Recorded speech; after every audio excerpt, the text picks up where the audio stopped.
1 Kings 7. It took Solomon another 13 years to finish building his own palace complex. He built the palace of the Forest of Lebanon, 150 feet long, 75 feet wide, and 45 feet high.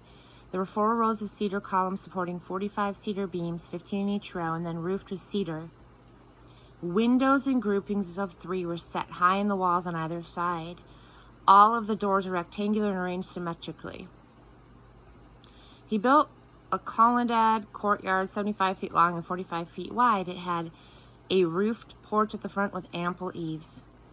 He built a courtroom, the Hall of Justice, where he would decide judicial matters, and paneled it with cedar. He built his personal residence behind the hall in a similar plan. Solomon also built another one just like it for Pharaoh's daughter, whom he married. No expense was spared. Everything here, inside and out, from foundation to roof, was constructed using high-quality stone, accurately cut and shaped and polished.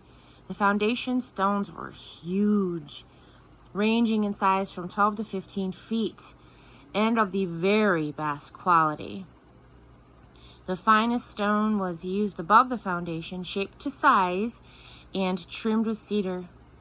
The courtyard was enclosed with a wall made of 3 layers of stone and topped with cedar timbers, just like one in the porch of the temple of God. King Solomon sent to Tyre and asked Hiram, not the king, another Hiram, to come. Hiram's mother was a widow from the tribe of Naphtali.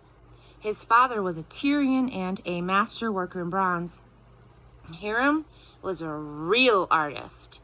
He could do anything with bronze. He came to King Solomon and he did all of the bronze work. First, he cast 2 pillars in bronze, each 27 feet tall and 18 feet in circumference.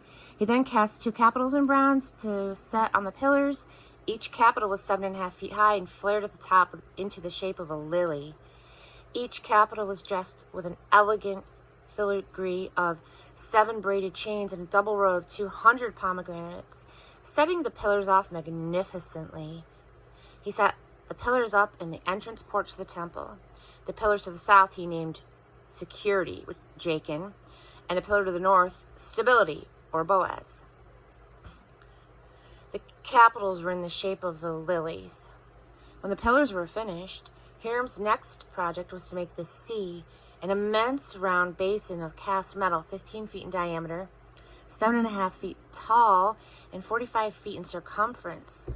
Just under the rim, there are 2 bands of decorative gourds, 10 gourds to each 1.5 feet. The gourds were cast in one piece with the sea.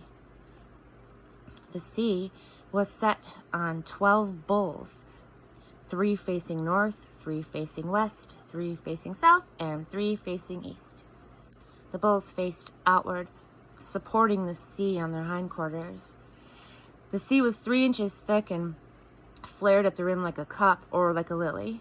It held about 11,500 gallons. Hiram also made 10 washstands of bronze. Each was 6 foot square and 4.5 feet tall. They were made like this. Panels were fastened to the uprights. Lions, bulls, and cherubim were represented on the panels and the uprights. Beveled wreath work bordered with lions and bulls above and below.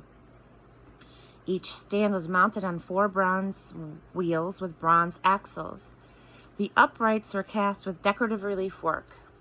Each stand had a basin on a circular engraved support, 1.5 feet deep, set on a pedestal 2.25 feet square. The washstand itself was square. The axles were attached under the stand and the wheels fixed to them. The wheels were 27 inches in diameter. They were designed like chariot wheels. Everything, axles, rims, spokes, and hubs, was of cast metal. There was a handle at the 4 corners of each washstand. The handles cast in one piece with the stand. At the top of the washstand, there was a ring about 9 inches deep. The uprights and the handles were cast with the stand. Everything and every available surface was engraved with cherubim, lions, and palm trees, and bordered by arabesques. The washstands were identical, all cast in the same mold. He also made 10 bronze wash basins. each 6 feet in diameter with a capacity of 230 gallons, one basin for each of the 10 wash stands. He arranged 5 stands on the south side of the temple and 5 on the north. The sea was placed at the southeast corner of the temple. Hiram then fashioned the various utensils, buckets and shovels and bowls. Hiram completed all of the work that he had set out to do for King Solomon on the temple of God. 2 pillars, 2 capitals on top of the pillars, 2 decorative filigrees for the capitals, 400 pomegranates for the 2 filigrees, a double row of pomegranates for each filigree, 10 wash stands each with its wash basin, 1 sea, 12 bowls under the sea, miscellaneous buckets, shovels, and bowls. All of these artifacts that Hiram made for King Solomon for the temple of God were of burnished bronze. He cast them in clay in a foundry on the Jordan plain between Succoth and Zarethan. These artifacts were never weighed. There were far too many. Nobody has any idea how much bronze was used.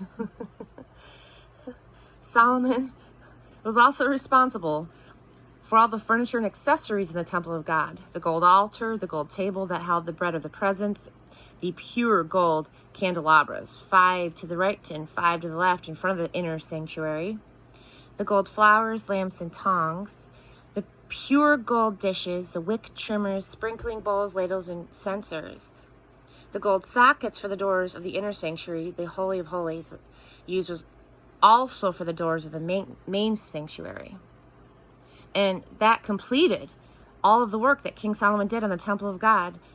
He then brought in the items consecrated by his father David, the silver and the gold and the artifacts. He placed them all in the treasury of God's temple.